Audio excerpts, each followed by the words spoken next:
You know, over the past few months, I've had this dread going on in the back of my head.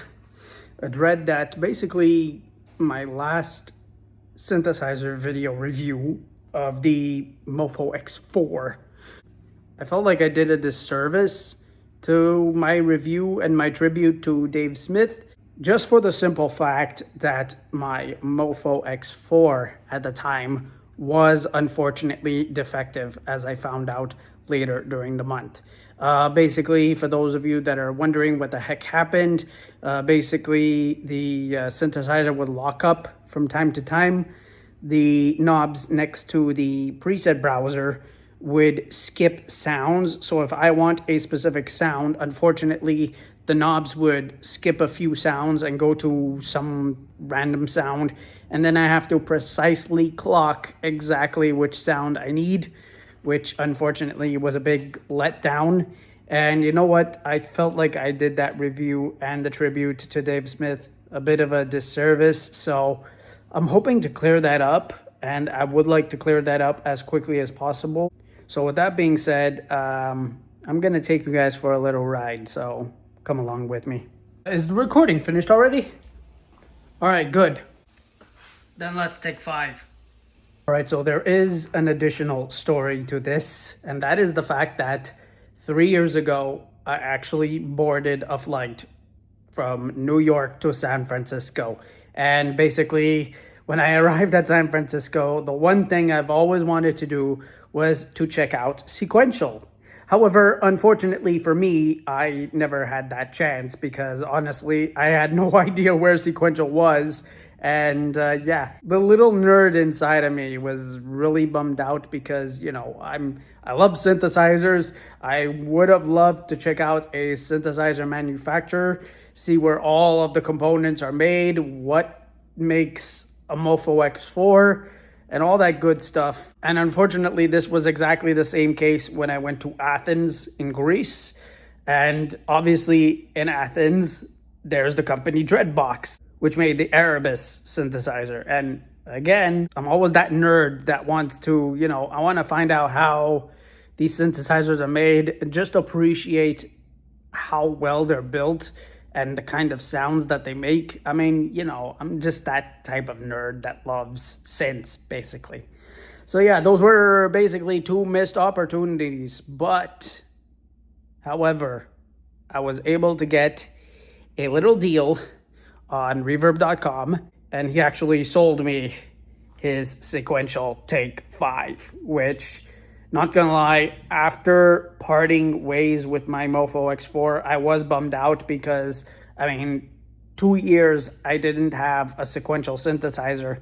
And again, I felt like I was doing a disservice to Dave Smith because I had a Mopho X4.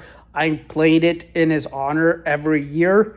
And the fact that I had to sell it because of how defective it was, I felt like, I don't know, a dread. So I said, enough is enough. I want to pick up another Dave Smith synthesizer, and I want to go for an upgrade this time. So I don't want a synthesizer that has just the analog signal path. I don't want just the standard sounds that it comes with. I actually wanted more this time. Like, I wanted a synthesizer that had built-in effects, kind of like the Prophet 6, the OB6, or the Trigon 6. But I wanted something a bit more affordable. And at the same time, I still wanted to do a better review and a better tribute to Dave Smith because, I mean, this guy's a hero to me. I mean, if it hadn't been for him, I mean, here's the funny story regarding Dave Smith. I was synthesizer hunting back in 2010, and I came across Steve's Music Store in Montreal, which unfortunately nowadays has closed down. I mean, it closed down all of their locations. And at the time, around 2010, Steve's Music Store was the only store at the time that had Dave Smith instruments. I mean, it was the only place that had those instruments. And when I found out about Dave Smith instruments, I thought, oh, wow, this looks like a cool guy. I want to see what he's made of. I want to check out his synthesizers. When I finally did, I'm not going to lie, I was very impressed. And you know what?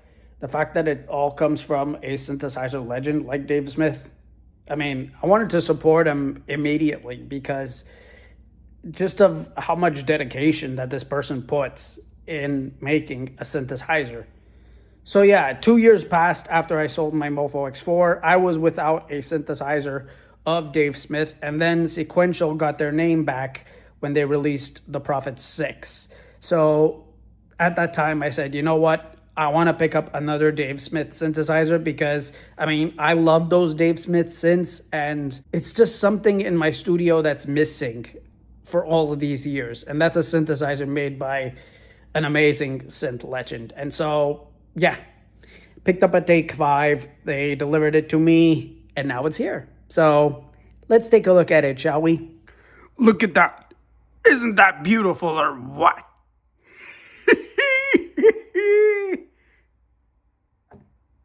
Ooh, interesting.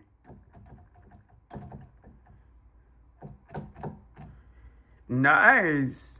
We got a Fatar keypad. What did the knobs look like? Ooh, holy shoot. These knobs are very resistant. I mean, they don't wobble, that's for sure. What about these guys? What do you know? It's the same kind of action as you would expect from the Mopho X4, so they... Nice. Interesting. What do the buttons feel like? Okay, yeah, they're solid. Pitch bend modulation. Very smooth. I like it. Sequential, make me love you.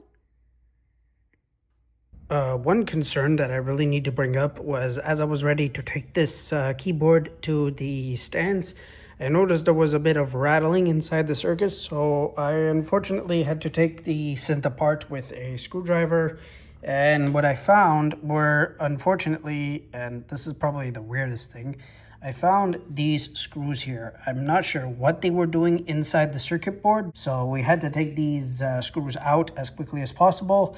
And yeah, now it's no longer rattling on the inside, so now we can pretty much plug everything together, and now we can start testing. So yeah, let's hop to it. And yeah, apparently the screws that I found, they surprisingly go into these two holes right here. So yeah, no expense was spared on these two screws, and now everything is up and running and ready to go. This is Sequential TAKE-5.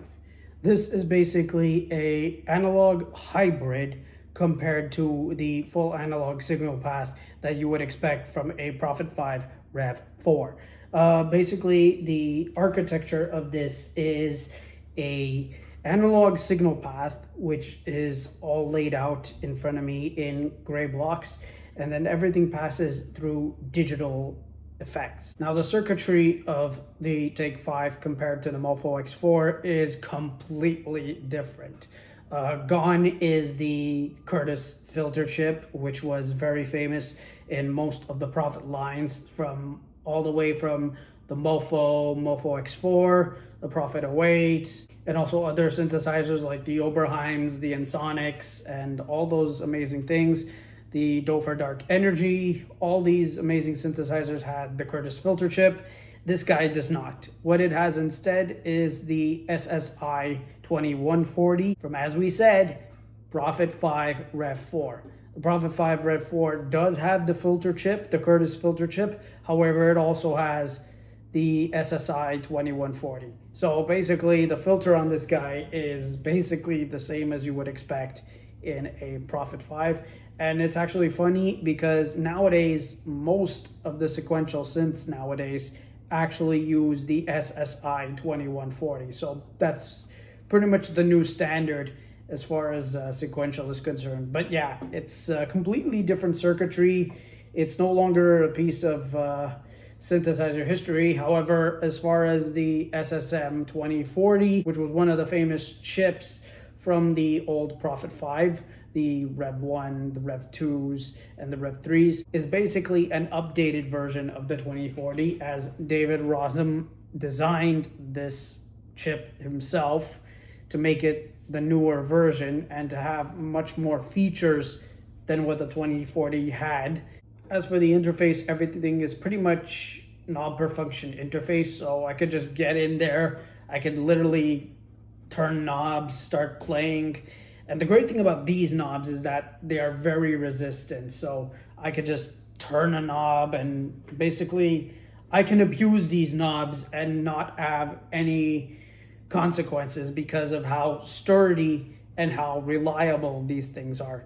So yeah, the knobs of this guy are much more sturdier compared to the Mopho X4. And you know what? Honestly, this is definitely an upgrade compared to Mopho X4 because now I got basically a mini Prophet 5 Rev 4, and the sounds are slightly different, of course. They do offer Prophet 5 sounds for the TAKE-5, but I'm pretty much going to review this synth as it is.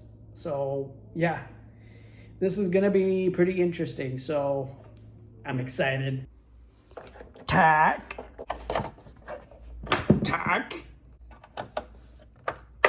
Tick. Tack. Toe. Let's go. And let's take 5.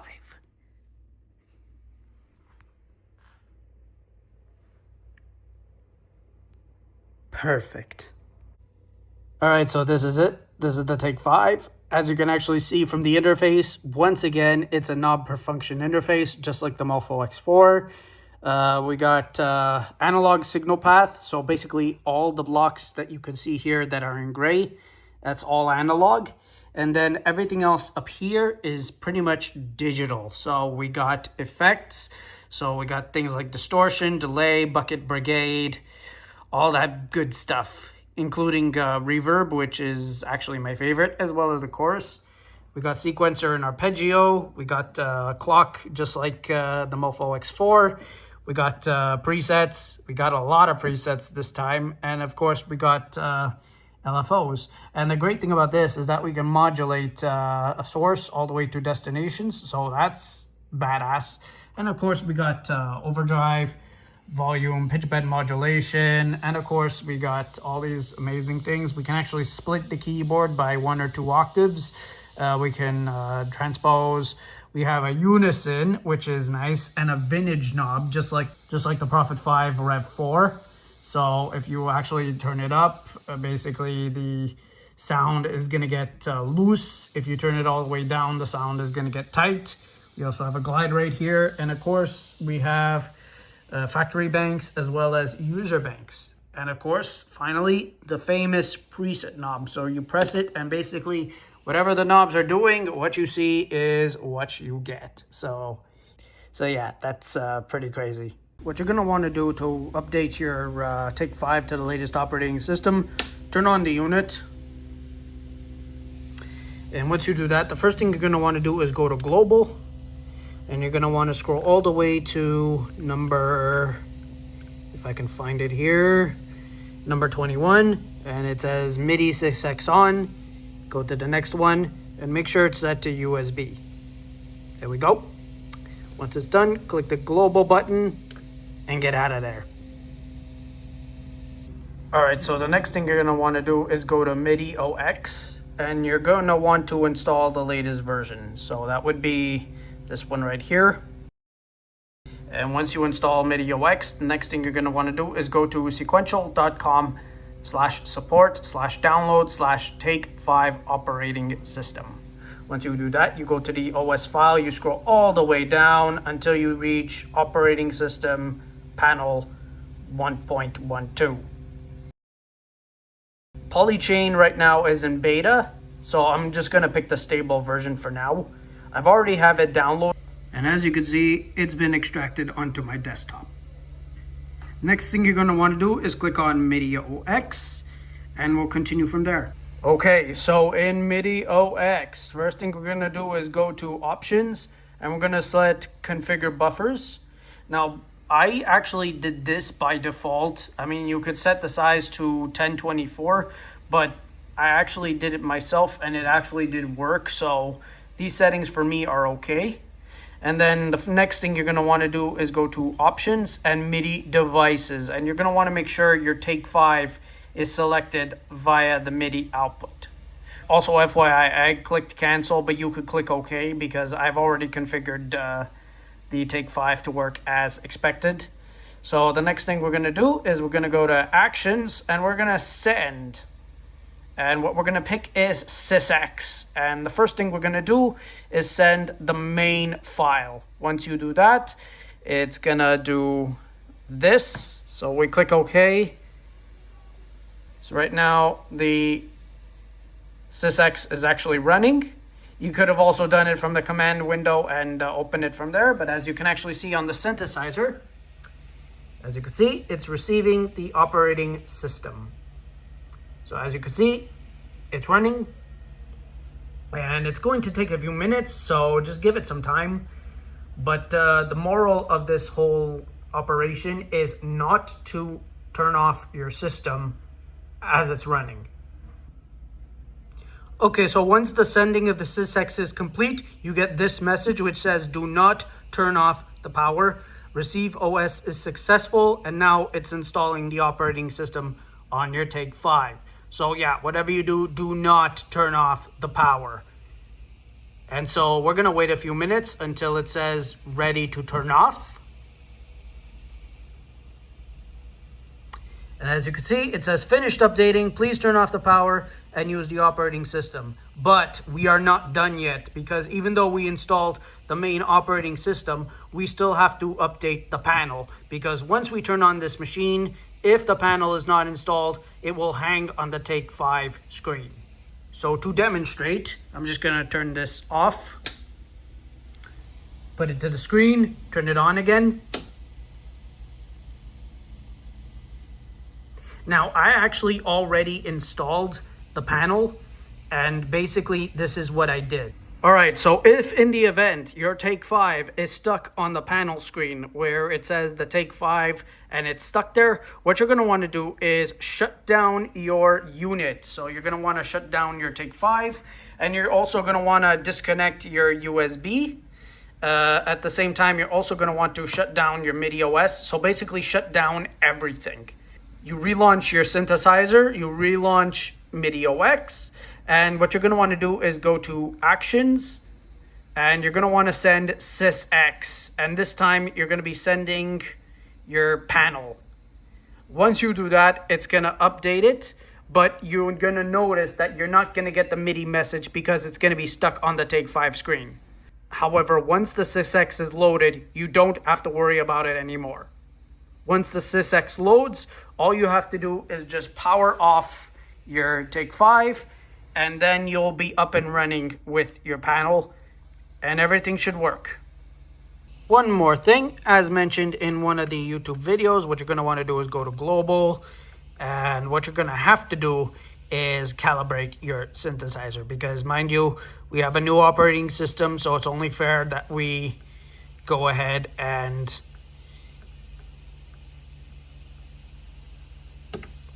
calibrate basically everything on the front panel. And mind you, we just installed this new synthesizer fresh. The operating system is fresh, so even the panel is fresh, so it's only fair that we calibrate it like once in a blue moon. But I would usually calibrate it every time we update the synthesizer to the latest version. So with that being said, I guess that's pretty much it. So once the calibration is finished, we are done updating our synthesizer. And once that's done, we can start playing. So yeah, I would say this is probably the only video right now on YouTube that actually tells you how to update your Take-5 to the latest operating system. I hope this video was very helpful for you, and if you have any questions or concerns, you can actually reach out to Sequential. So if you're having technical difficulties, you can reach out to them and they can assist you further. All right, while you turn on, which is a great sign, bank 1.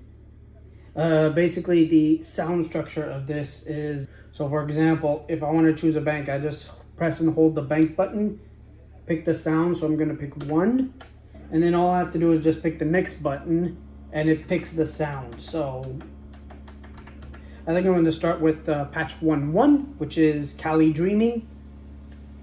And let's see what happens. So here we go.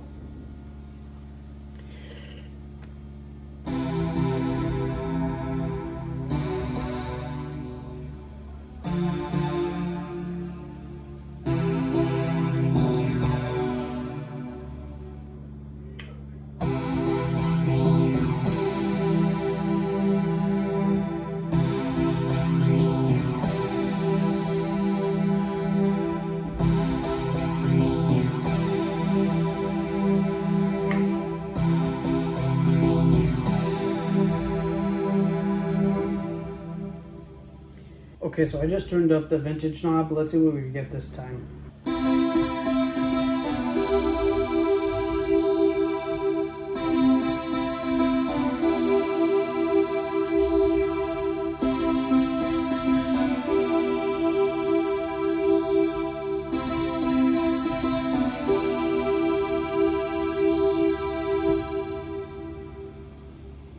Not bad.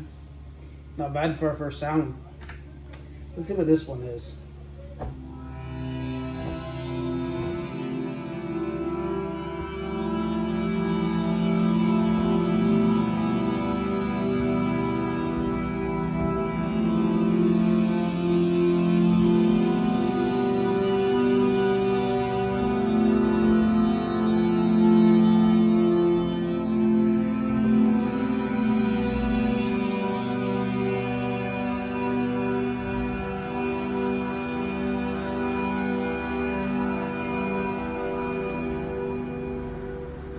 First time ever I've ever heard a synthesizer orchestra. Pretty interesting, I'm not gonna lie. Prophetic sync. I'm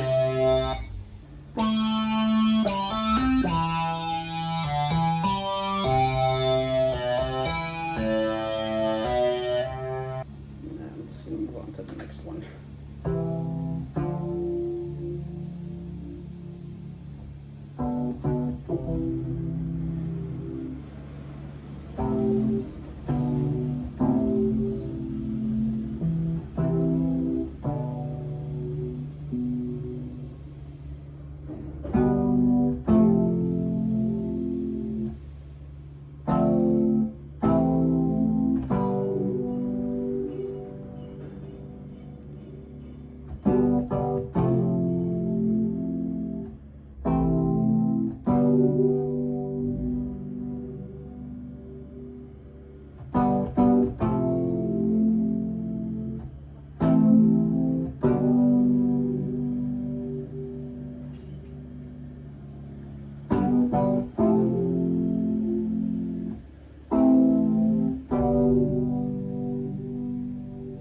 Nice.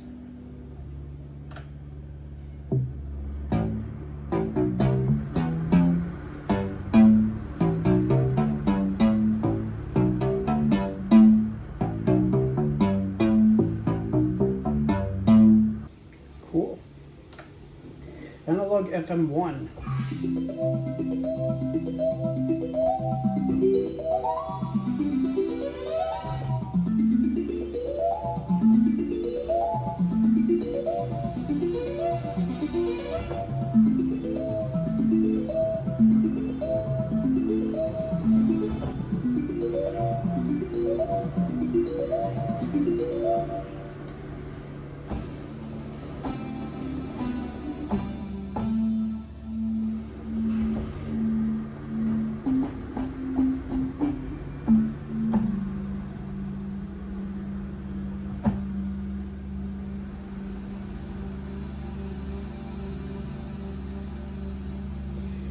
Interesting, so it looks like the bass fades in, fades out, and then it just goes like that on a loop. Nice. 3 a.m.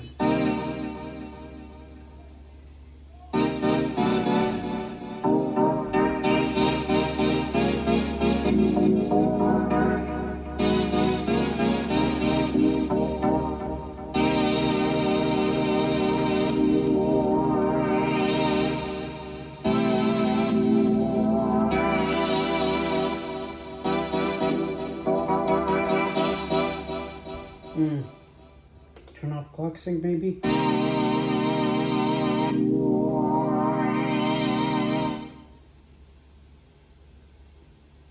I don't know, something about this 3 a.m. Sound. I mean, it sounds. I mean, quite honestly, I think it should be reversed so that the sound goes into a fade out, then fade in, rather than doing the other way around. I mean, if that's the case, then that would make the 3 a.m. sound a lot better, basically. I'm just gonna go to the next sound here.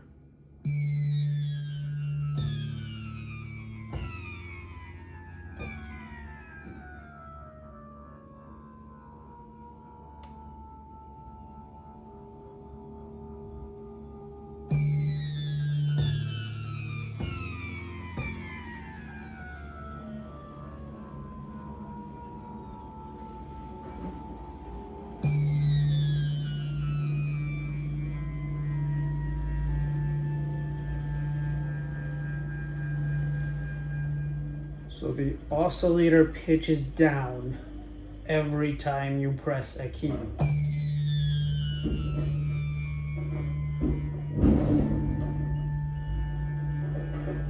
What happens if I turn off sync here? Okay, now it flows much better. So at sync on, it just goes down to a pitch, whereas if you turn the sync off, it just gradually glides down, basically. What if I turn on the glide up?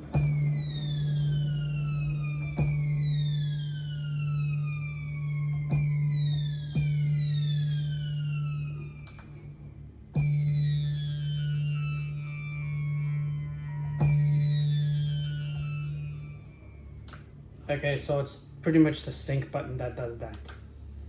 Okay, Lo Specchio. Lo Specchio sounds Italian.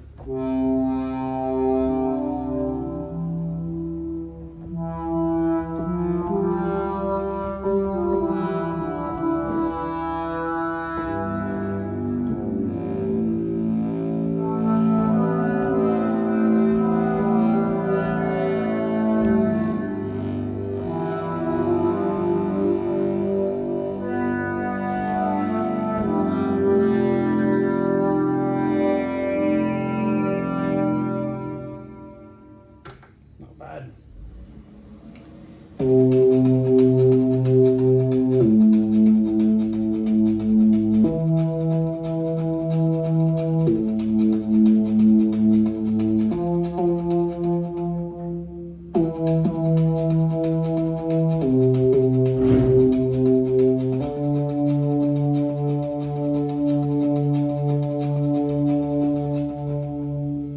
Okay, so it has an arpeggio, like a drum type of arpeggio that is active, even though I have the arpeggio actually off.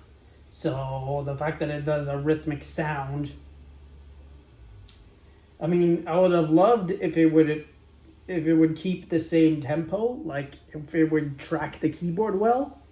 Unfortunately, that isn't the case, and I need to find out how to do that. So maybe if it's the click sync.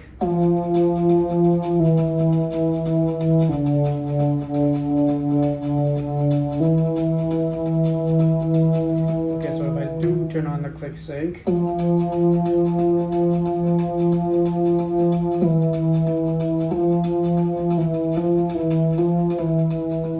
okay, so again, the big problem is that the rhythmic portion of it doesn't track well unless I start playing with the LFOs, because that's the only way I'm going to be able to. That's the only way I'm going to be able to get this thing fixed. So, yeah, brush swing.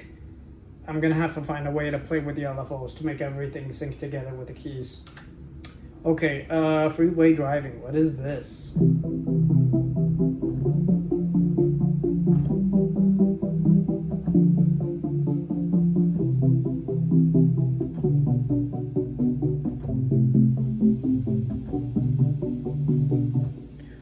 so that's what's doing it. It's the click sync on the LFOs then, I guess. So if I play without it, interesting.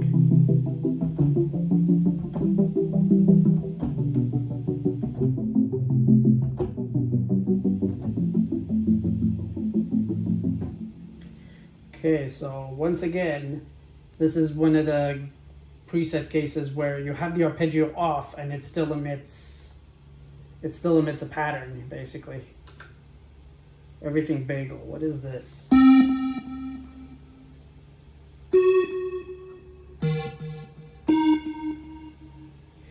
I think you know what's coming.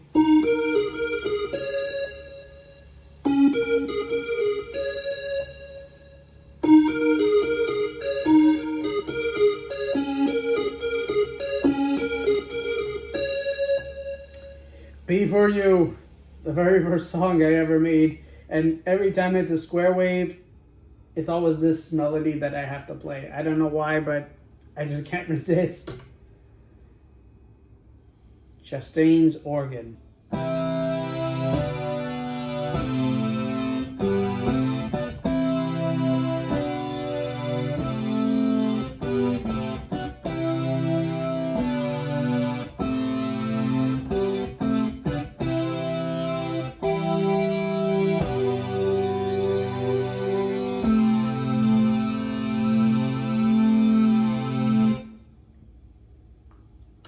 Interesting. Matrix brass.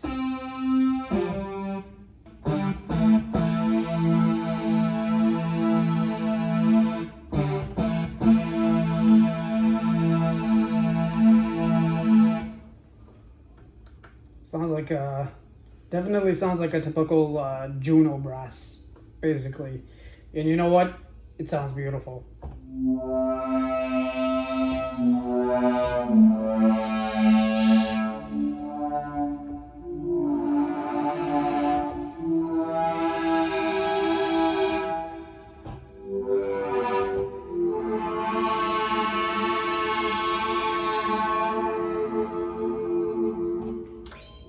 That definitely sounded gnarly.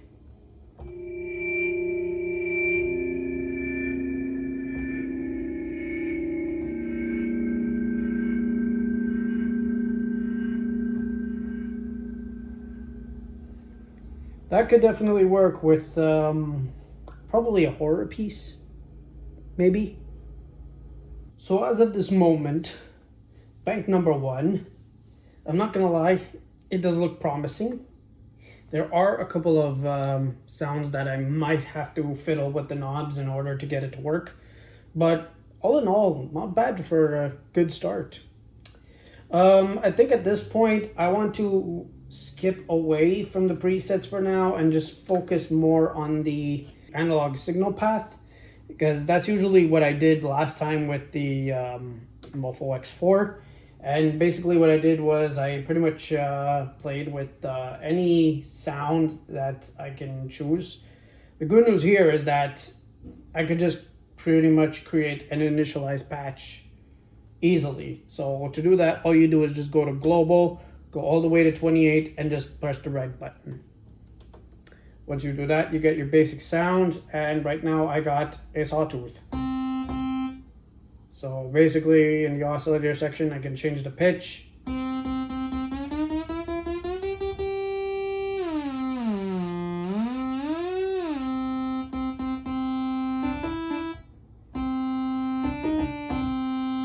All right, yeah.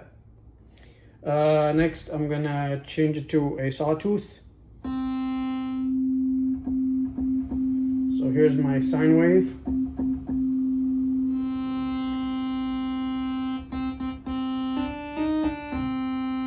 There's my sawtooth.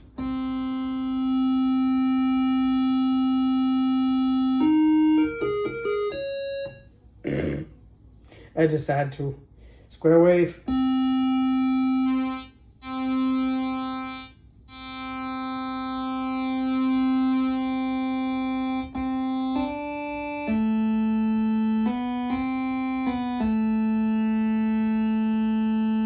And we got some pulse here. Oddly enough, if you go all the way, for some reason, I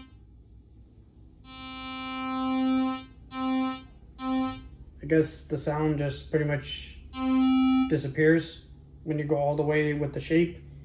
Anyway, I think I'm gonna put it on a sawtooth. Actually, no, I'm gonna put it on a sine wave. And then I can also bring up oscillator 2. And also right here on the left side, we also have octave buttons. So if I change the octave,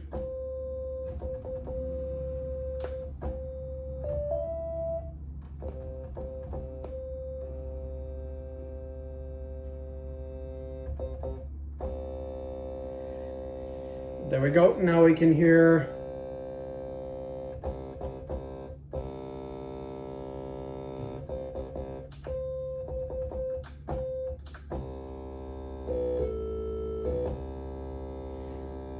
and then we can use the mixer to mix the oscillators together.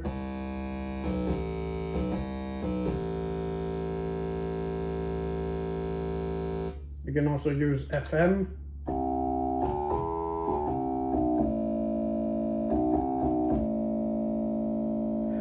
Oscillator 1 also has a sub.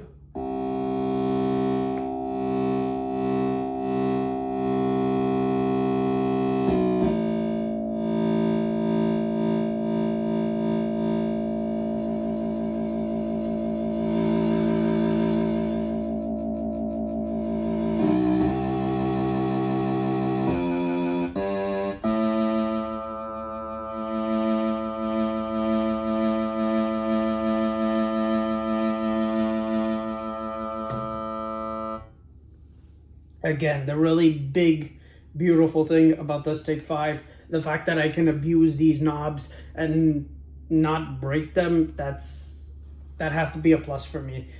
All right, so let's turn off the FM, let's turn off the sync. I'm gonna also turn off the oscillator for oscillator 2, as well as the sub.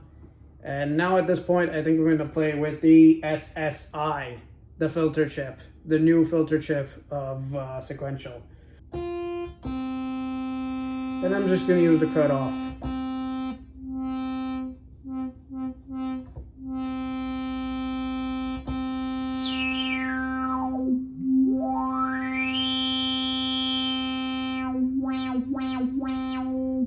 So yeah, there's a lot of audio right here. I mean, you can really distort those speakers.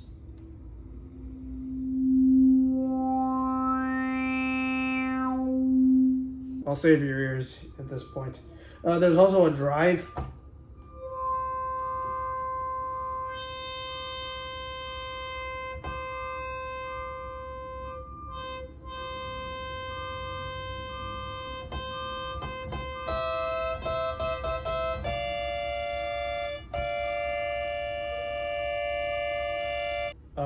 If I put it to the standard sound and I hit unison, and I press and hold and I go to the 5 voice.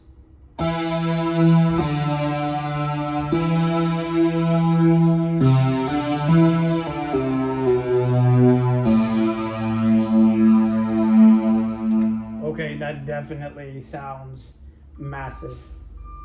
Definitely. Okay, let's go back to global, basic patch, and okay, I think I'm gonna go this time with the LFOs over here. So let's play around with the LFOs. I'm gonna use attack.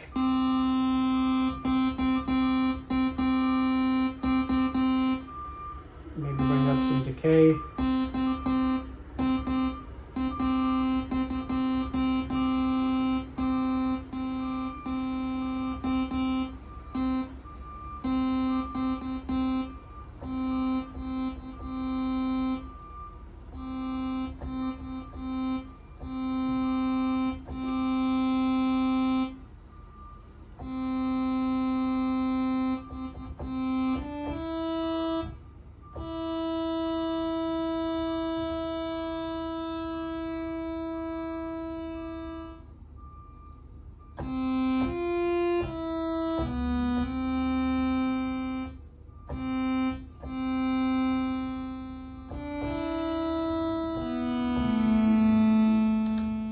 And then we can change the envelope routing so we could go auxiliary.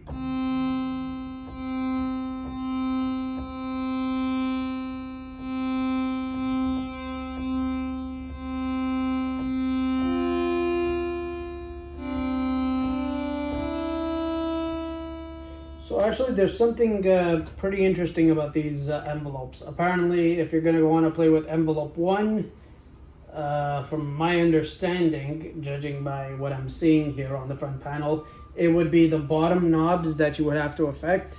And if you want to play with the filter amplitude and the filter gate, let's check the filter gate by the way. By the way, with the filter amplitude, I was using the top knobs when I set it to auxiliary. So I don't know, it kind of sounds weird because I'm expecting the filters to be, you know, the top knobs and then the auxiliary to be the bottom knobs, but apparently it's reverse for some reason. I think I gotta turn on the arpeggio for that.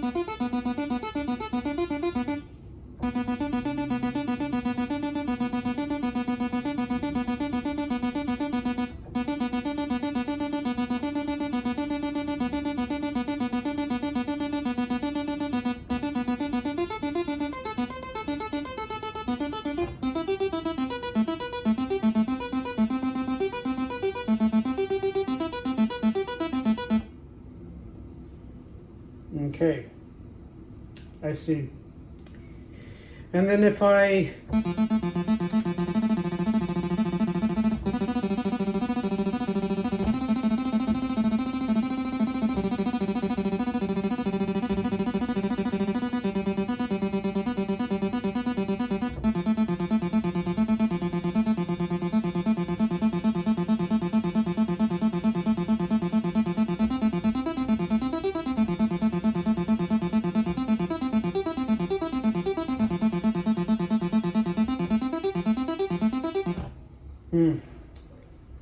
not bad. Okay, and then we got a sequencer as well, so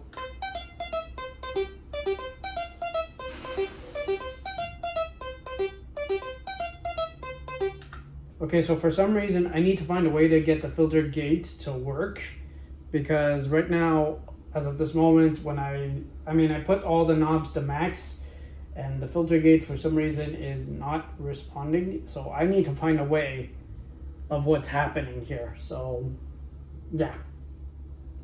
But all in all, I mean, and mind you, I do have velocity on for both envelopes. So turn velocity off for both. Turn it on for envelope 2. Okay, now we get the actual velocity sensitivity.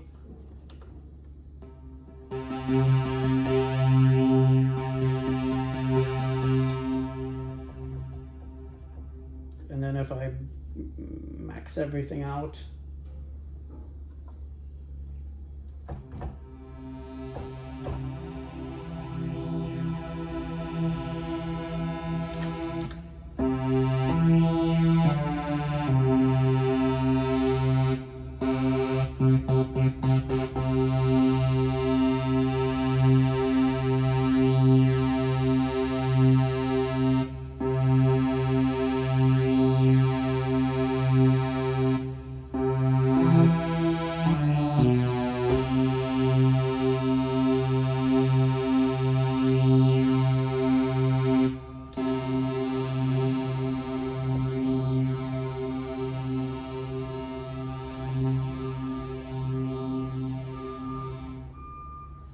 okay, so yeah, the sound does get affected when you change the envelope routing, so at least now we know that it's actually doing something to the sound. So That's pretty interesting.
Interesting.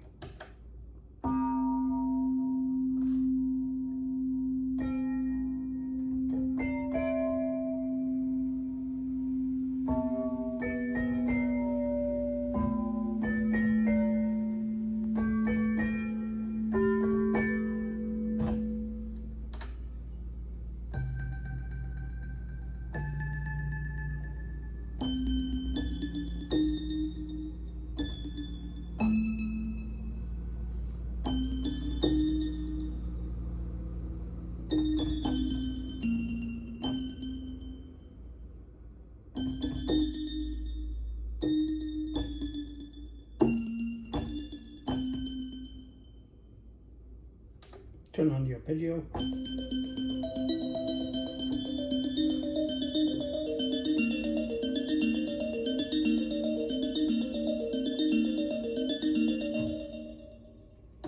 Always love the arpeggio.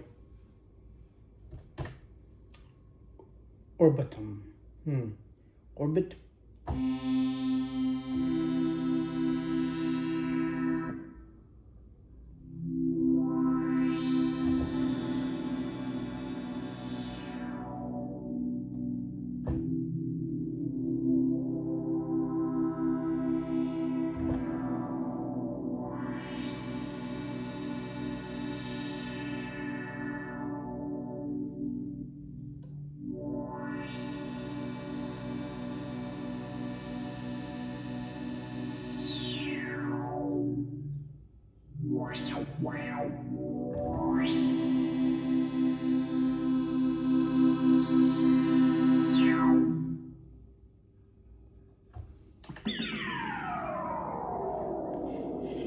E.T. landing. Hope it's not as bad as the game.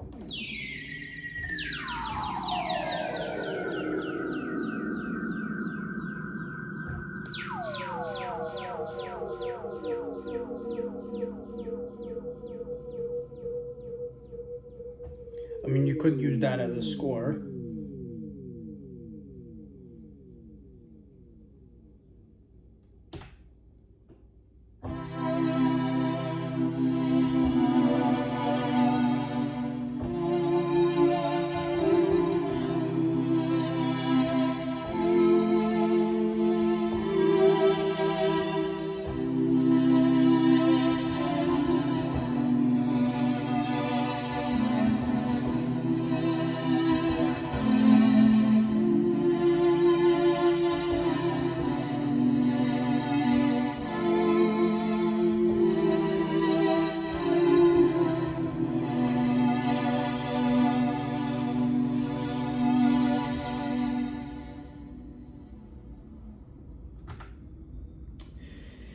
Toaster lead.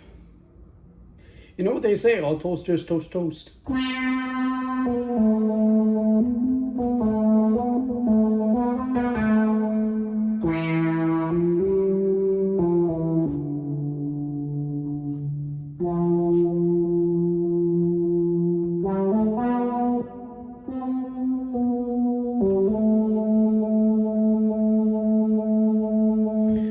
there is something very interesting here.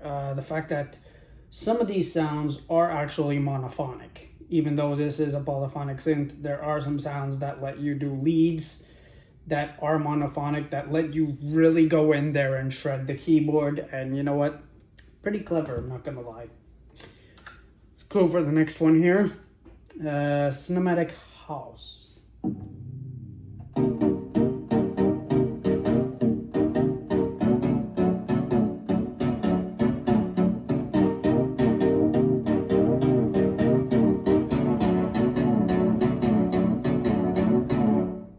Let's turn on the arpeggio.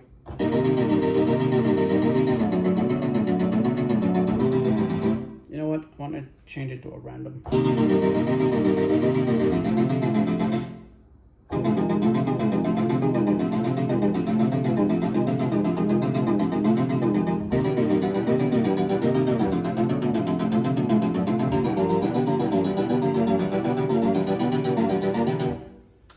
Interesting.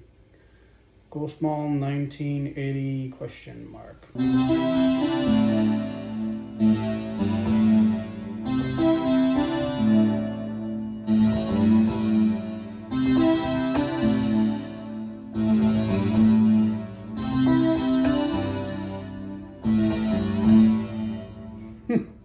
A low-key bass, what is that?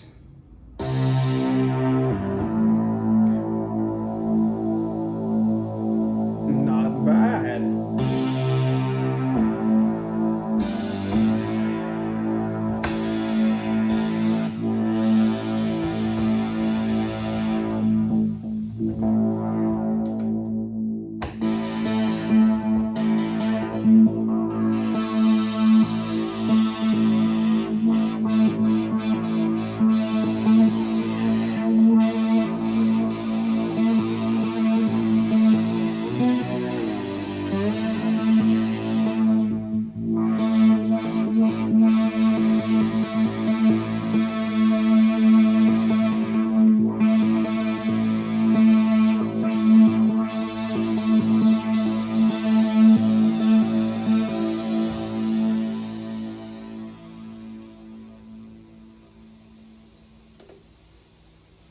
I'm not gonna lie, that low-key bass, it kind of sounds like the AC synth, the very first patch you open up when you launch Saturn V.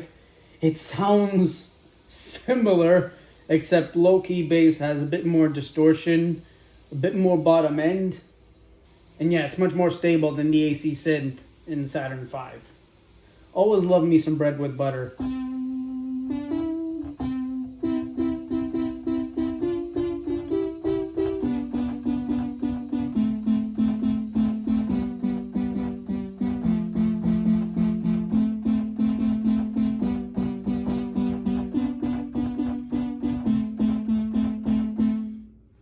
Nice. Roads to Whirly.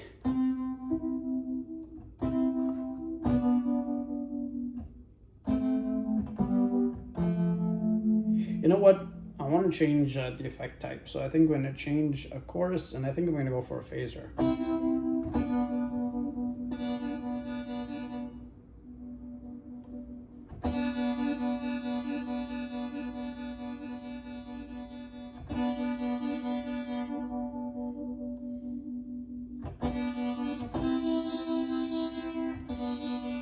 You know what? It was better previously. Though I'm still going to change it to the phaser.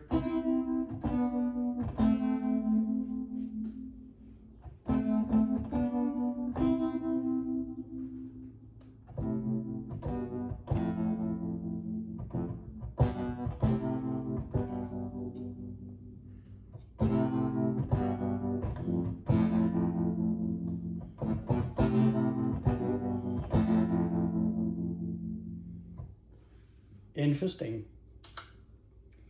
Dang dings.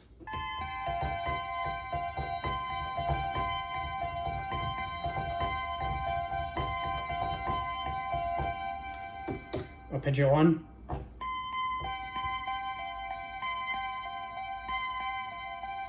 It's too slow. Bring it up. Higher. Try 155 maybe.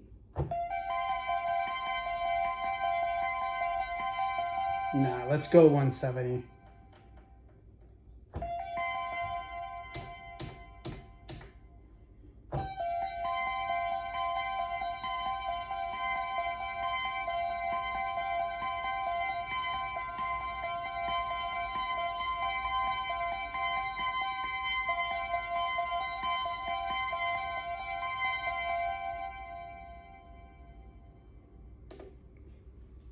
Not bad.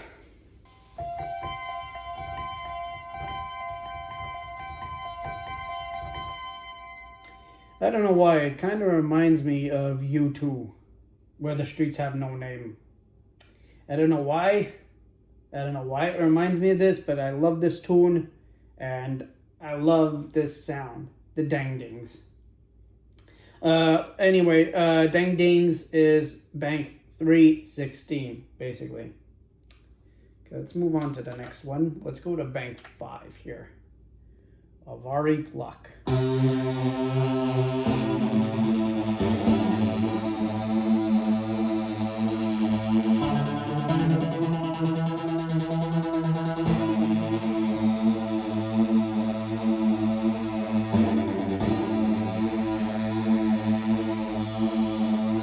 You know what? I'm not even going to touch the LFO because it sounds beautiful. It sounds sequenced, even though the arpeggio and the sequencers are off. And basically it's using the LFO as the source. So, yeah. Pretty interesting. Rubber band bass.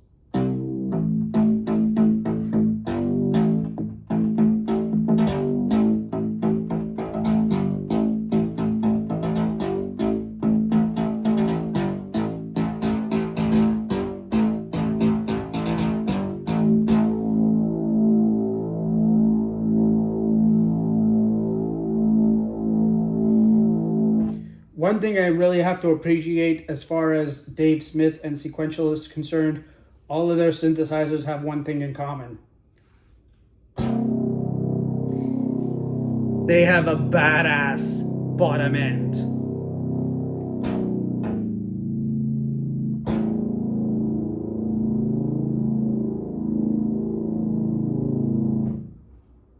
I mean, this sound, 502, rubber band bass, just proves it.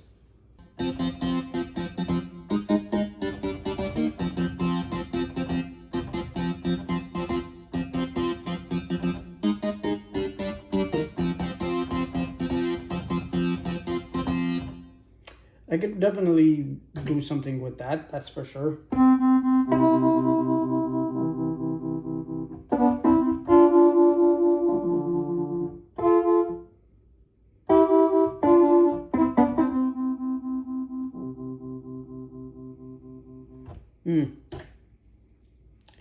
Human being.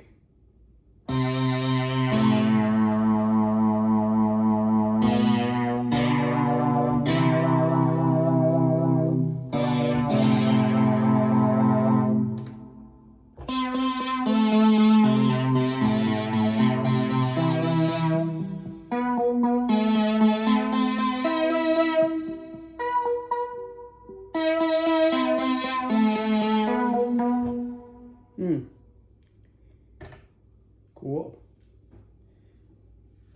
Canal poly sequence. What is it?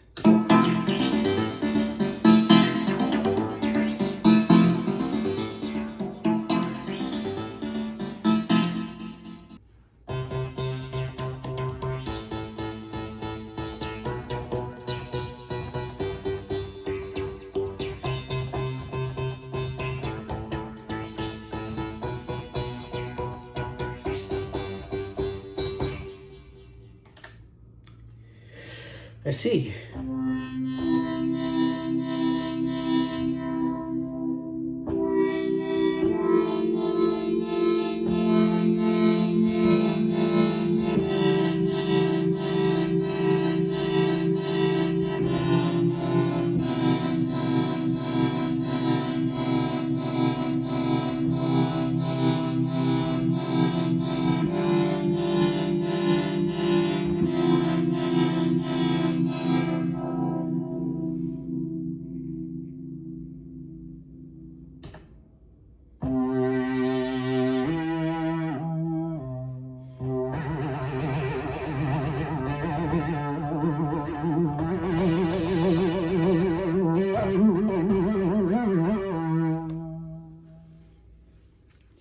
I said, some of these sounds are monophonic.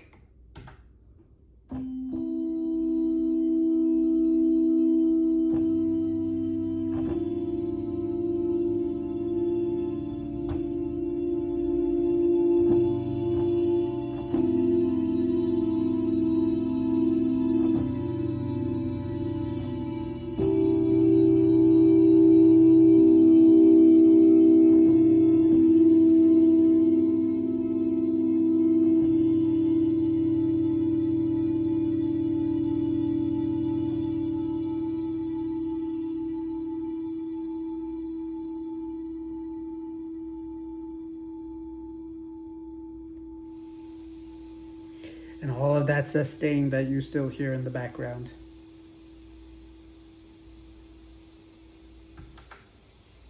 Mono filter.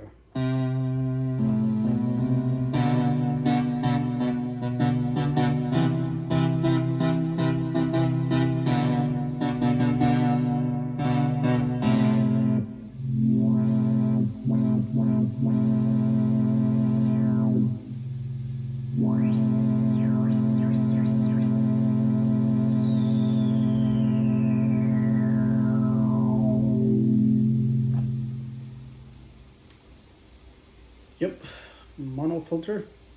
Fun fact, the mono filter was actually the first sound that popped up as soon as I got this keyboard. I mean, mono filter was the default patch, and I don't know why it was assigned that way, so I just set it back to bank 1.1, and California Dreaming is now the default patch. So, next sound, Gamer's Delight.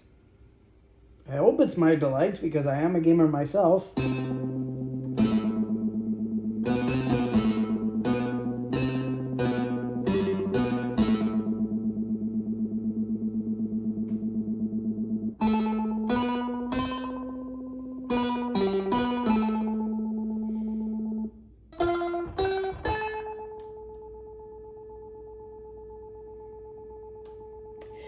Fun fact, when you hold the key, it actually continues to loop. So kind of like an arpeggiation. And once again, keep in mind, the arpeggio is off the whole time. So.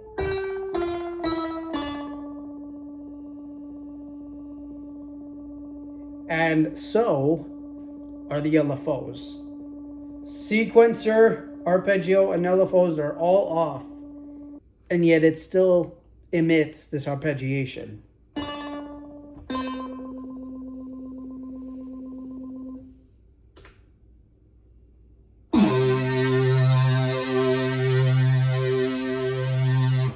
Jeez, it's rude.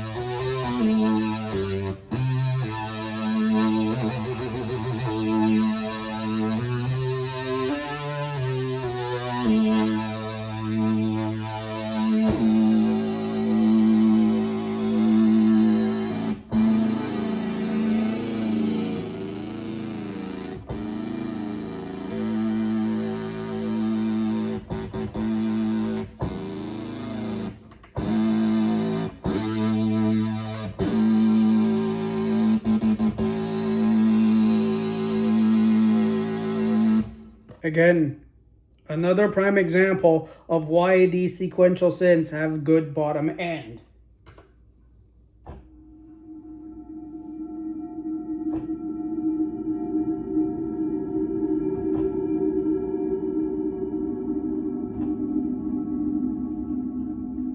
Could use this for a score.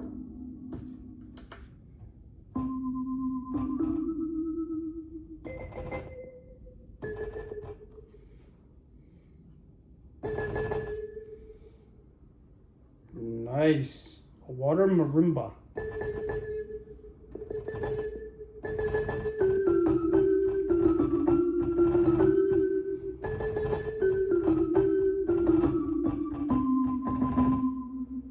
I love playing that tune whether it's a marimba, kalimba, or a steel drum. That tune always comes back to me. Electric Piano 74. Is it trying to imitate an electric piano, I wonder?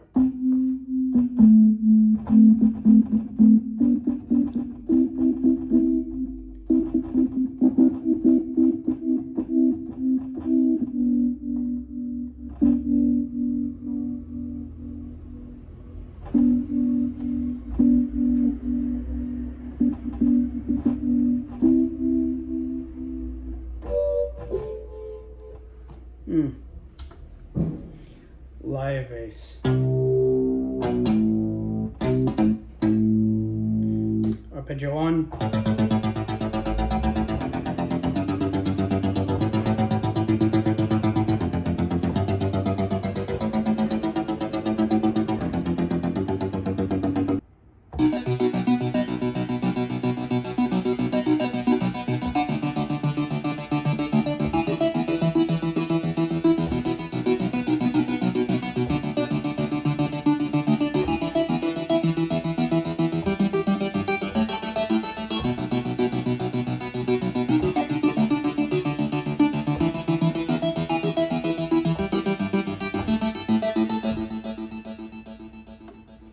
I could definitely write a song with this.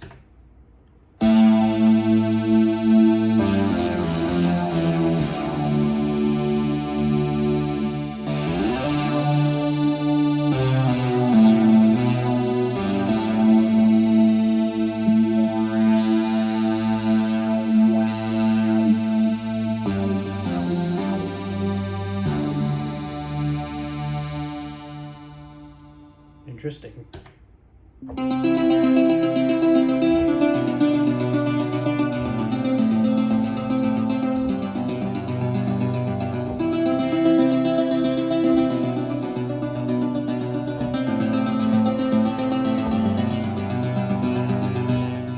Always cheats when you have the arpeggio.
So something funny about this sound, you can actually hear the wavetables going on in the background. Once again, arpeggios off, sequencers off, LFOs are off. I mean, you just hear this beautiful.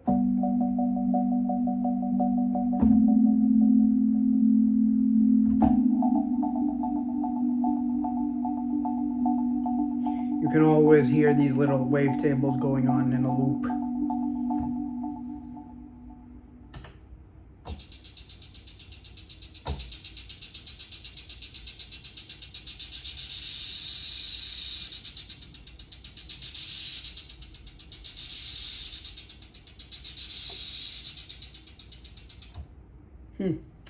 Sounds like steam.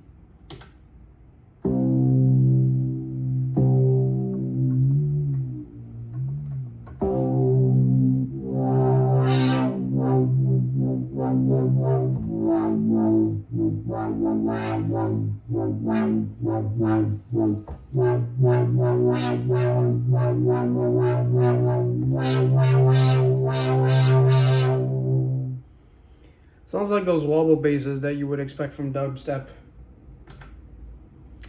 Let's see, plectrum.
Again, arpeggio's off, sequencer's off, the LFOs are off. It's just emitting a wavetable at this point.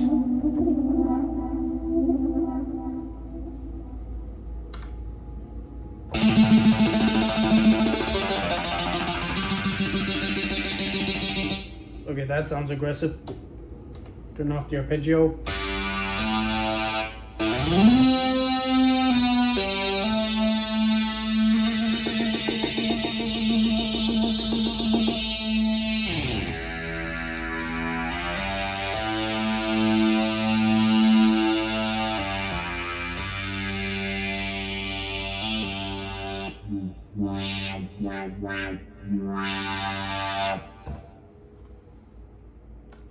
Pretty interesting. 80 keys.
Again, another example of a bottom end.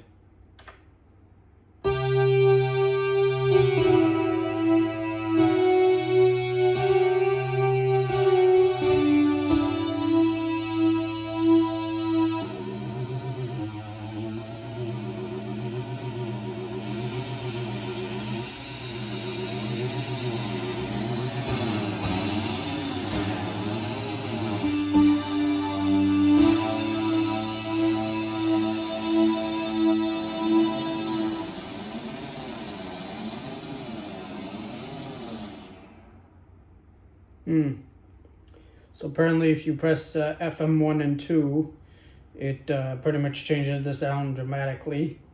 And then of course you got these 4 knobs to play with.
I can definitely write a Euro track with that.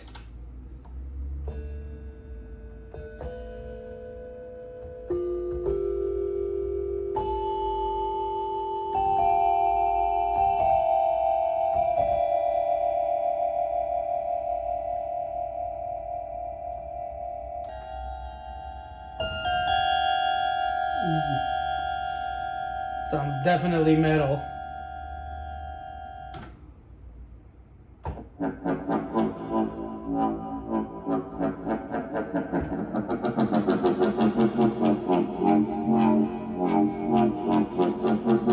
You know what's funny? This sound reminds me of Omnisphere, one of the patches. It has this type of sound where it just rises, fades, and then rises again.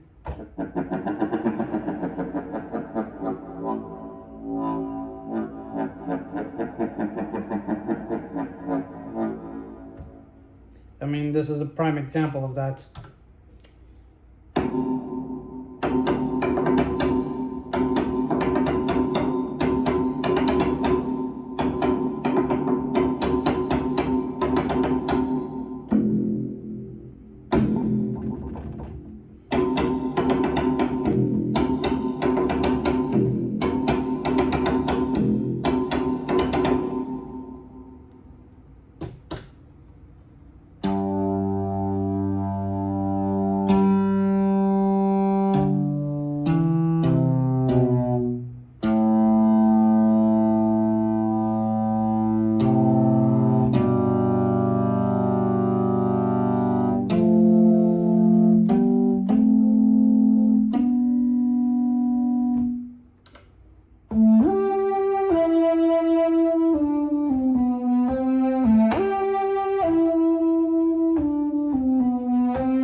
Always love me some Linkin Park.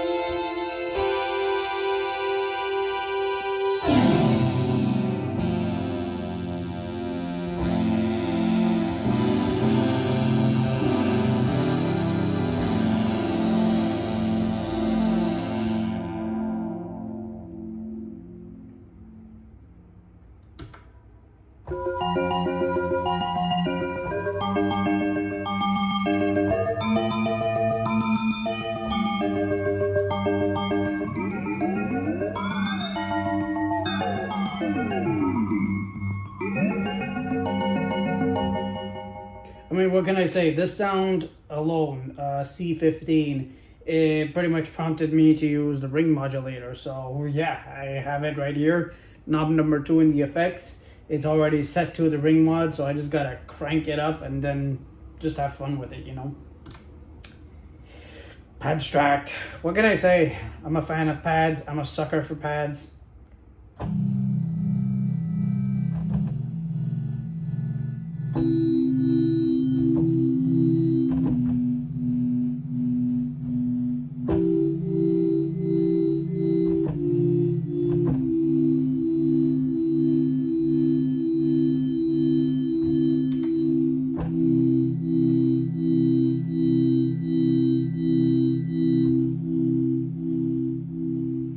The sustain that you hear from this thing. Pretty crazy, I'm not gonna lie.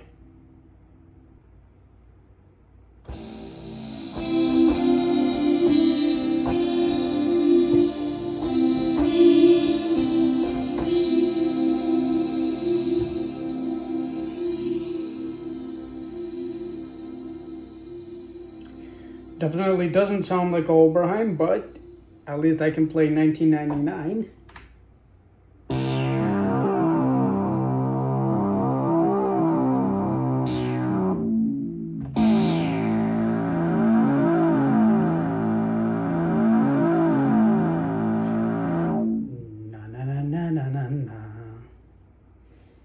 I'm sorry, I'm just imitating that wavetable that plays at the end in the loop.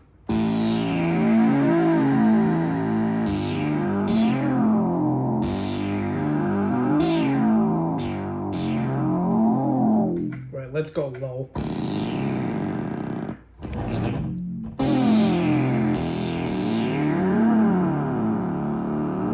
Maybe higher.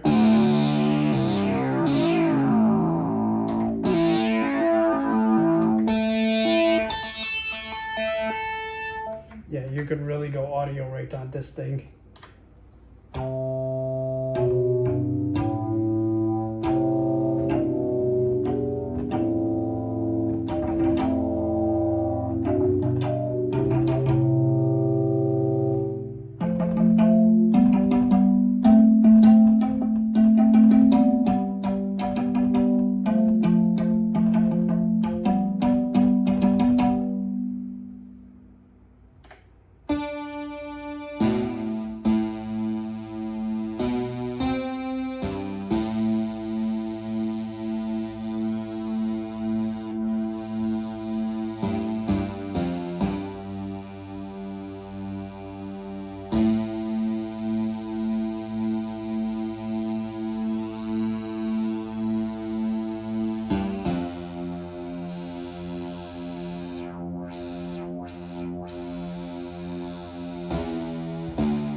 Definitely does sound like Bad Vibes.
Nice release. Not bad. Okay, so Bank G, this will probably be the last sound bank I explore. Simply because, geez, there are so many banks, there are so many sounds, And mind you, this is just the factory banks. I mean, this is just half of the factory banks. I think going forward, I think the rest should be up to you, the musician, should you choose to pick up a Take-5. I mean, the rest of the sounds are for you to explore. And mind you, I've only covered like 25% of these preset sounds, and I've still yet to discover what else this baby can do. So with that being said, let's go ahead and play the last 16 sounds from this bank, and then we'll move on. I think we're going to move on to the LFOs because I would like to take a deep dive in there. And then I think we're going to focus on the mod matrix and finally the preset knob, which honestly I've been wanting to try out for some time now.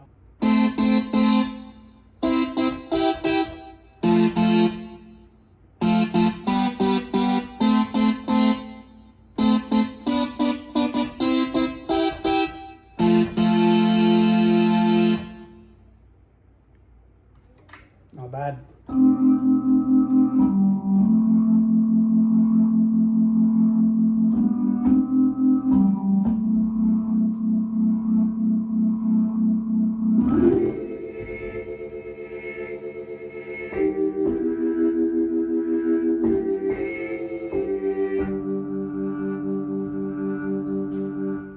First time I ever heard a circuit bent sound.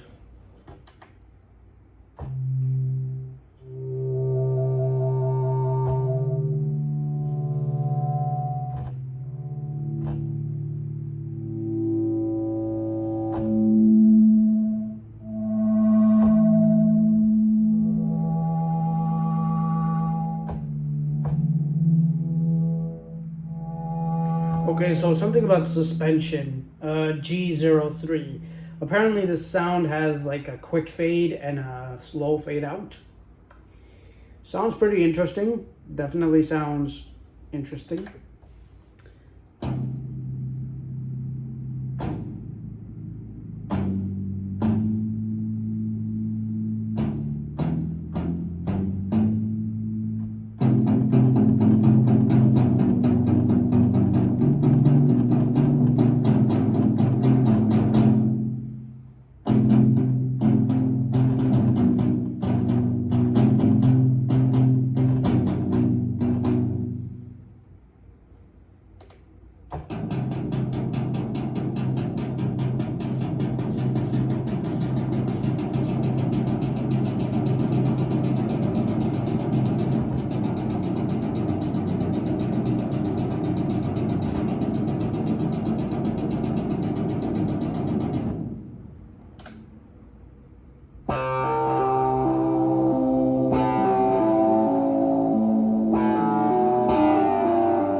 First time I've ever heard a sound like that.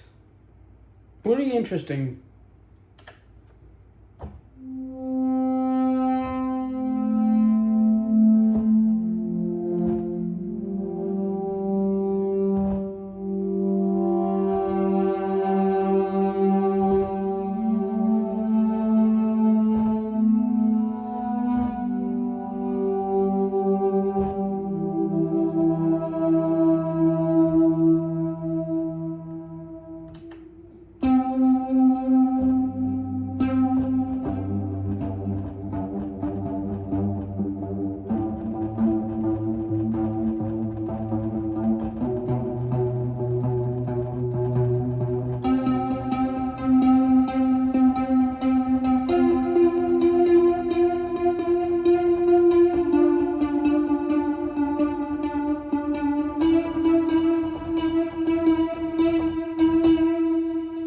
So something pretty interesting, when I hit the key in sequence, like, I'm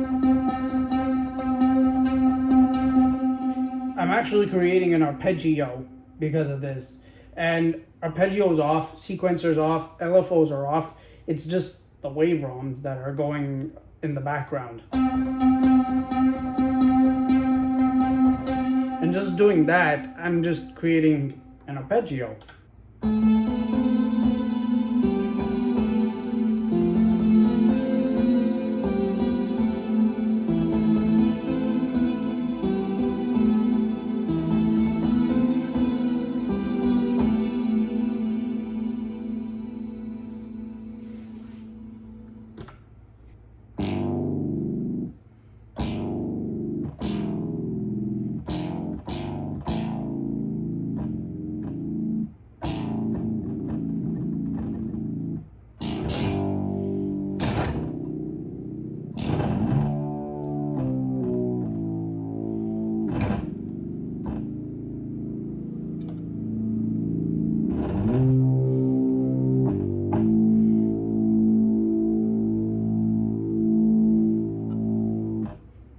If I really need a bass solo, R.I.P Mopho would probably do it.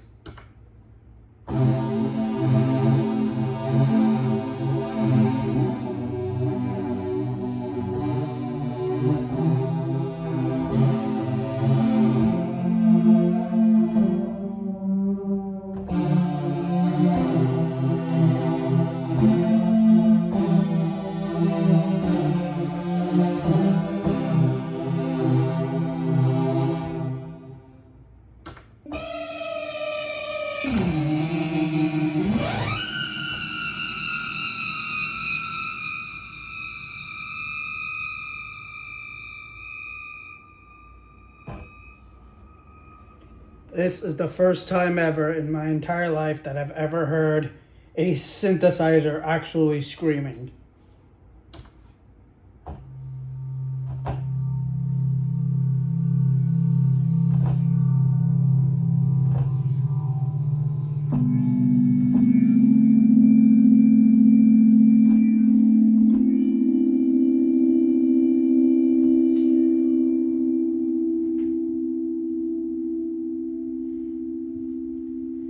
All right, this looks promising.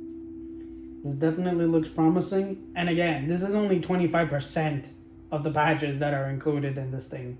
And also there are custom user patches that you can just dump in, you can buy online, and you can load them into the user bank of the TAKE-5. So yeah, that's pretty much it for the presets. So all right, now let's take a look at the LFOs. So what I've done is I've selected a bank that we haven't explored in the preset banks before, and I selected bank 2 patch 3, and basically I got a band passable lead,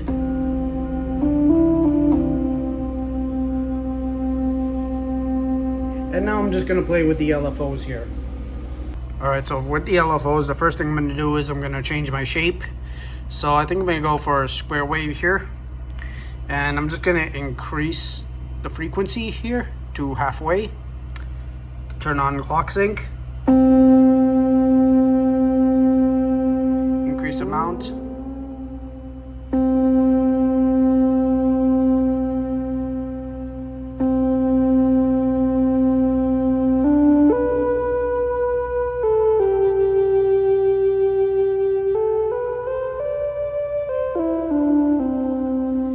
okay, there is something weird about the sound. I'm not sure why, but it goes up a few pitches.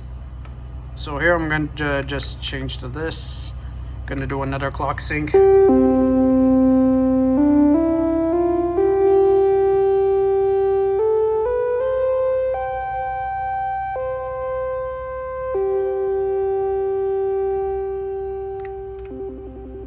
Maybe if I turn off the clock sync.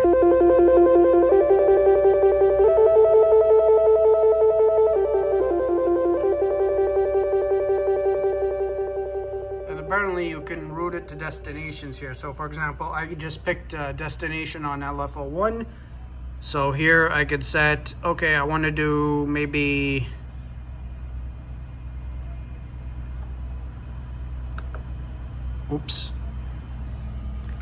destination. Let's say maybe I want to do LFO1 to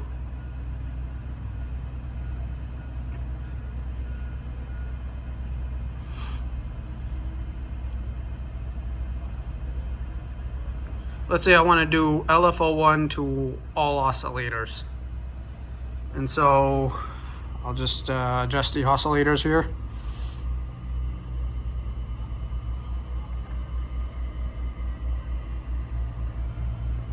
Sync.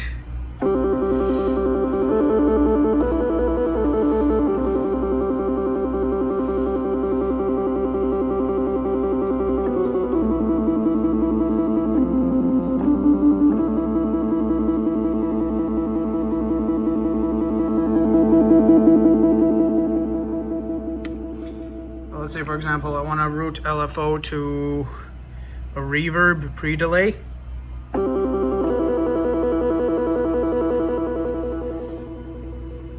And so if I change the high pass to a delay,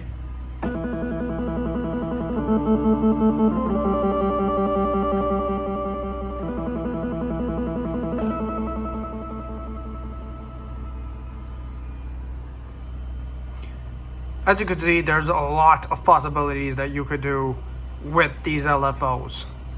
So to do the mod matrix, it's actually pretty funny. What we have to do is we have to go forward in reverse, as what Saliva would call it in their album. So what I'm gonna do is I'm gonna jump ahead and I'm just gonna press the preset button. So the preset button, basically what I see on the front panel is exactly what the knobs are going to do and what the buttons are going to do.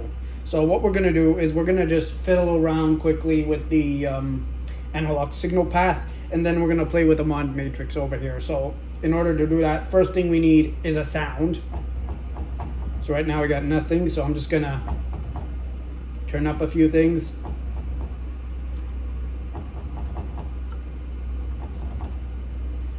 And I'm gonna go for this. I'm gonna do this. Bring up the oscillators here. Maybe bring up the sub. Bring up the attack, decay, and sustain.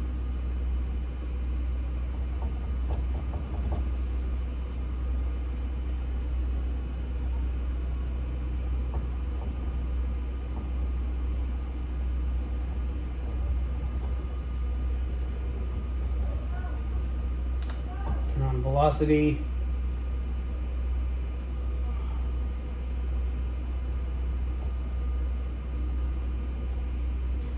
Actually, you know what? I'm just gonna crank everything up. Everything to max value.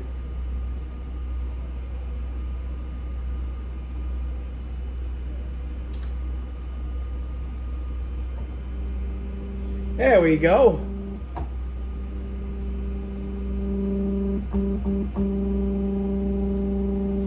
I think by now you can hear the sound.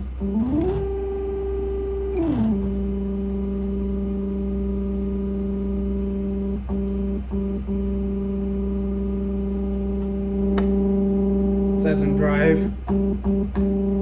There we go. So we have a preset sound. So basically this is the state of the board. So as you can see with the preset knob, this is all the changes that I've done from left to right.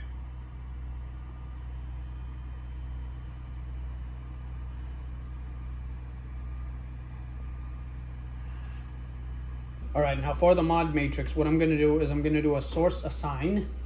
And what I'm gonna do is I'm gonna go to the note number. And what I'm gonna change is I'm gonna change the filter output.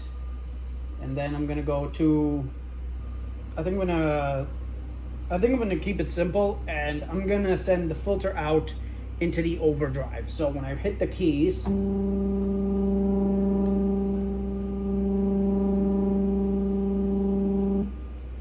go to the filter out, I can actually increase value.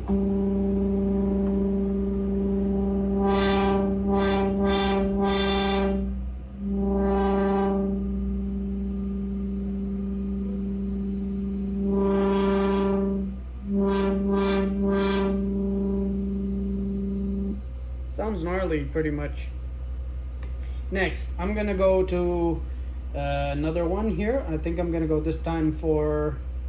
I think I'm gonna go for mod wheel to the drive.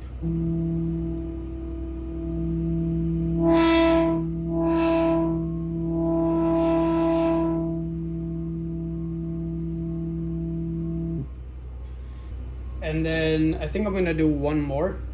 If I go to select and I pick, for example, I want to change, I don't know, let's put some noise.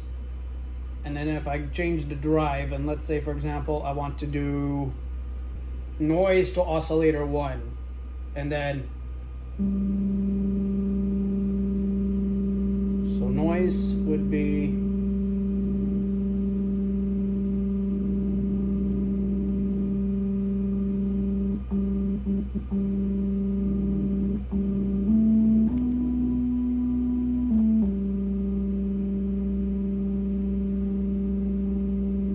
not bad. All right, so as you can see, this is the whole setup. So basically you have your source, which is on top, and that's going to be the knob you're basically going to be controlling.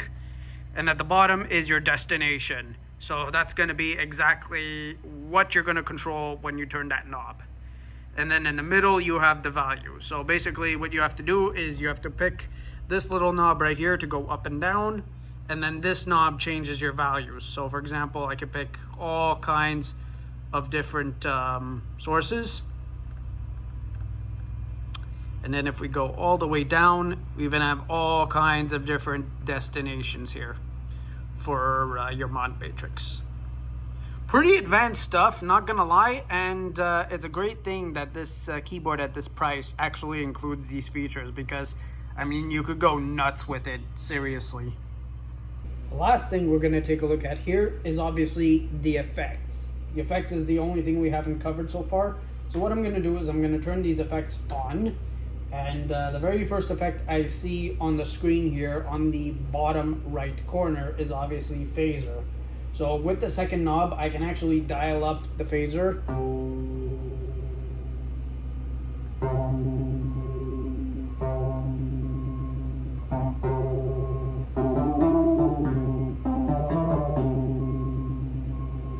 And then we can add some depth.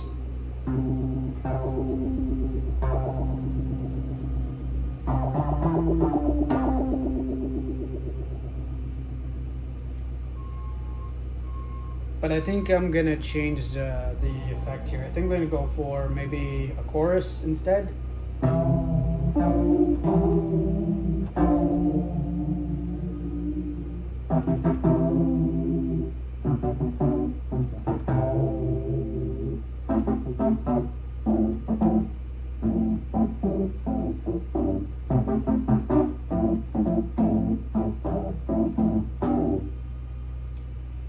Let's see, what else do we have?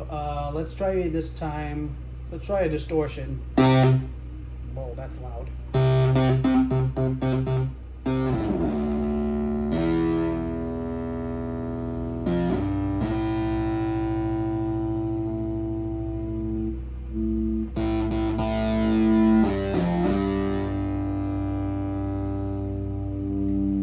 Not gonna lie, that has to be by far the most aggressive distortion I've ever heard in a keyboard like this. Let's pick something else here. Ooh, they have lo-fi. Interesting.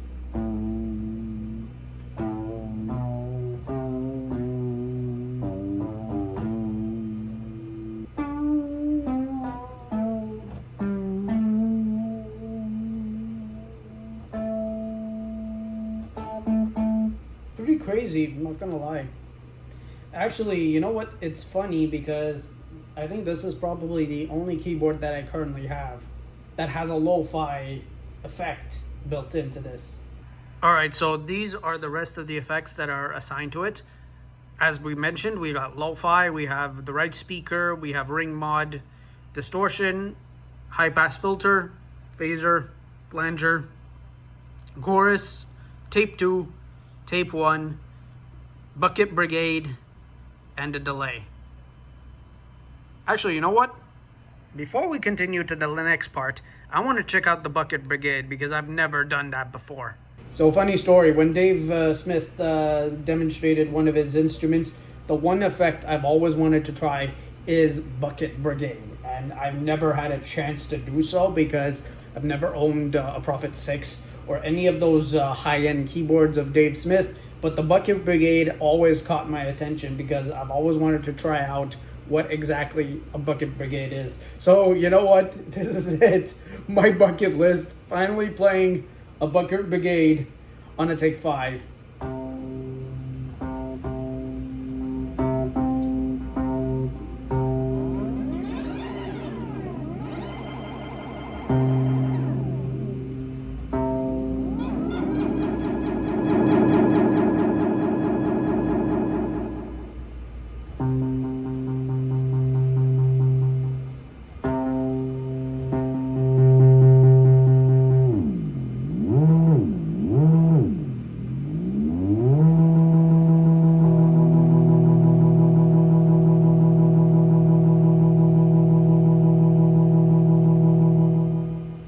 Interesting.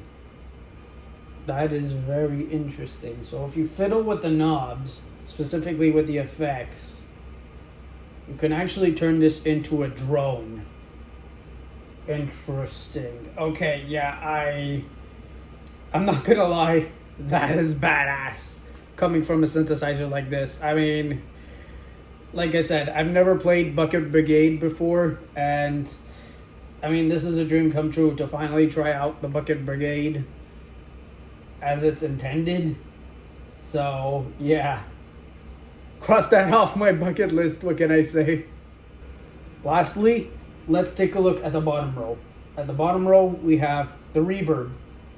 So I'm just gonna use the same patch. I'm gonna use the Fat EP. And I'm just gonna start fiddling around with these 5 knobs here. So we got mix, damping, pre-delay, decay, and we got between a low pass filter and a high pass filter. So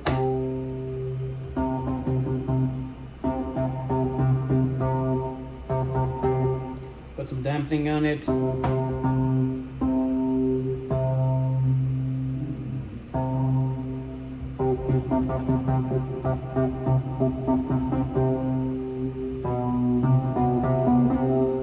Interesting. Got some delay here. Turn off the pre-delay.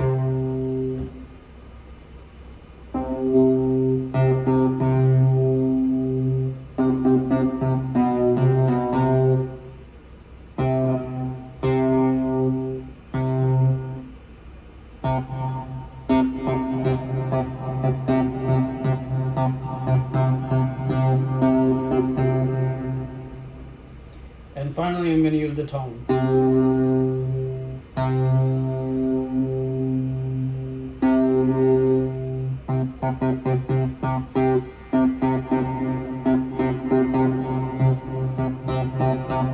Okay, so when you put it in the middle, apparently it basically crossfades between a low pass filter and a high pass filter.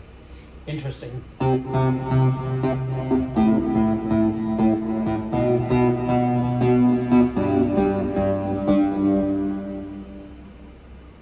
Not gonna lie, this TAKE-5 screams play me. Seriously, I'm very impressed. Okay, final thoughts. TAKE-5, Sequential. What can I say? It's built like a tank. It's got plastic end cheeks here. Knob per function interface, just like the Mopho X4. Honestly, I have to say, this is an upgrade compared to the Mopho X4. I mean, the Mopho X4, it was pretty much all analog. And as Dave Smith once said in his demonstrations, analog does have limits. You can only do so much with analog, but the fact that you have digital effects going with this, causing this to be an analog hybrid, I mean, it really goes to show how much detail that's put into this. And you know what?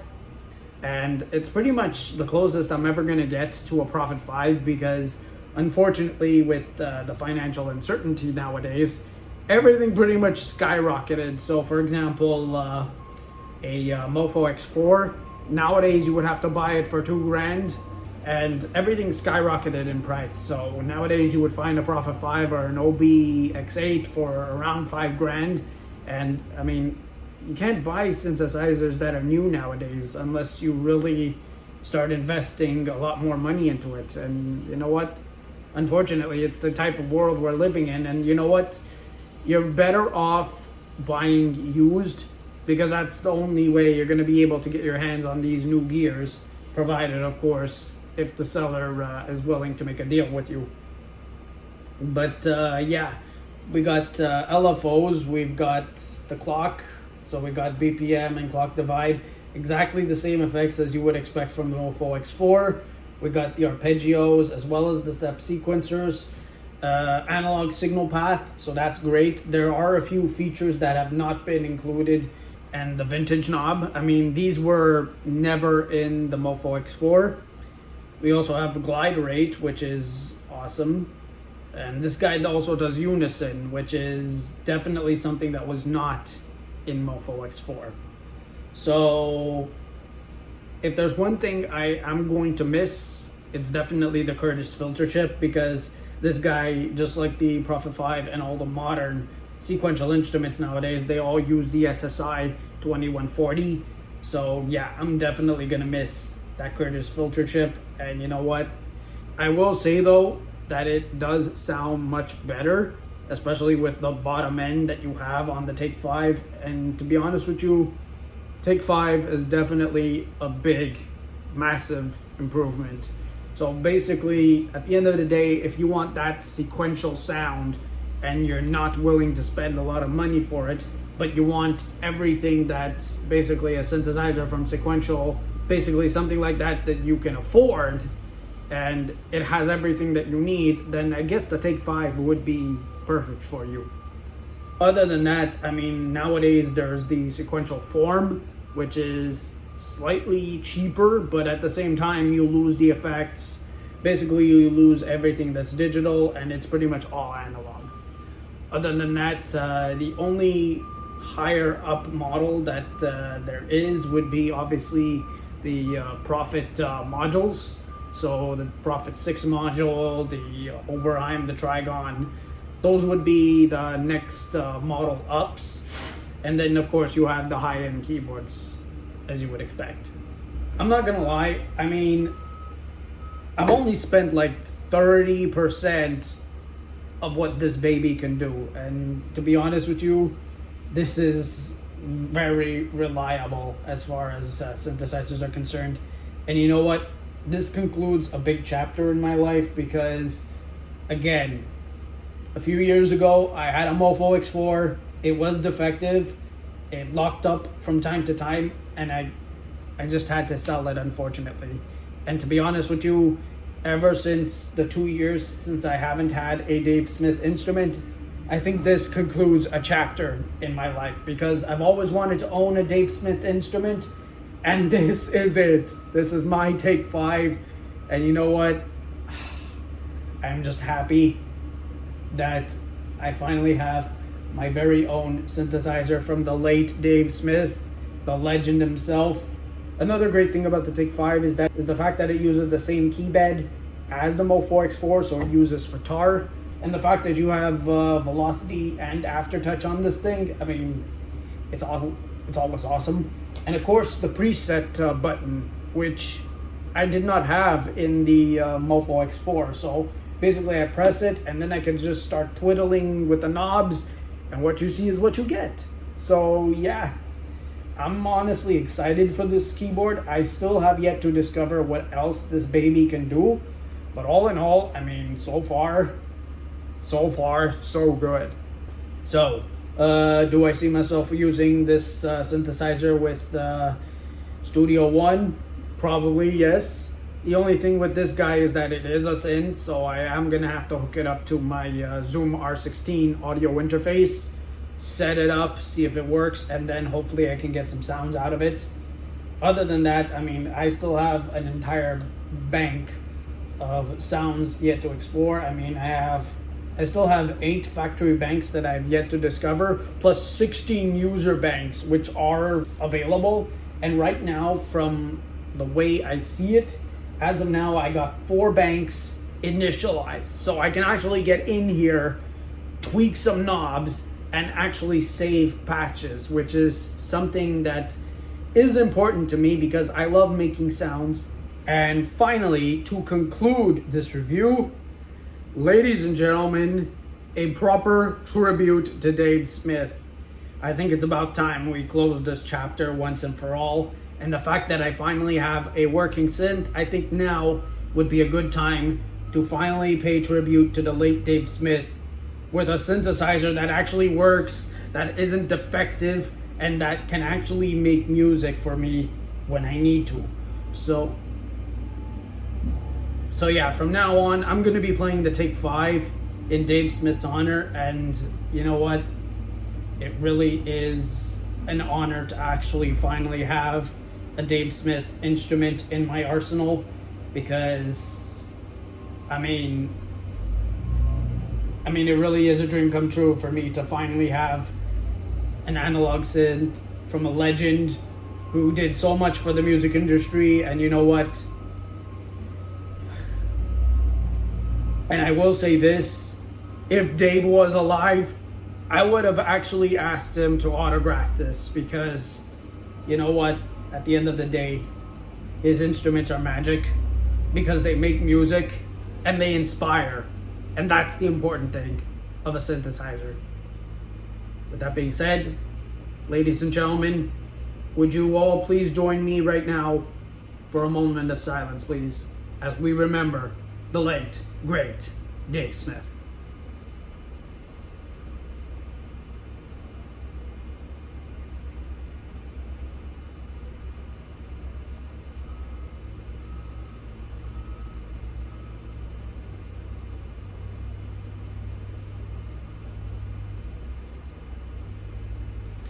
Dave Smith, you were an amazing pioneer.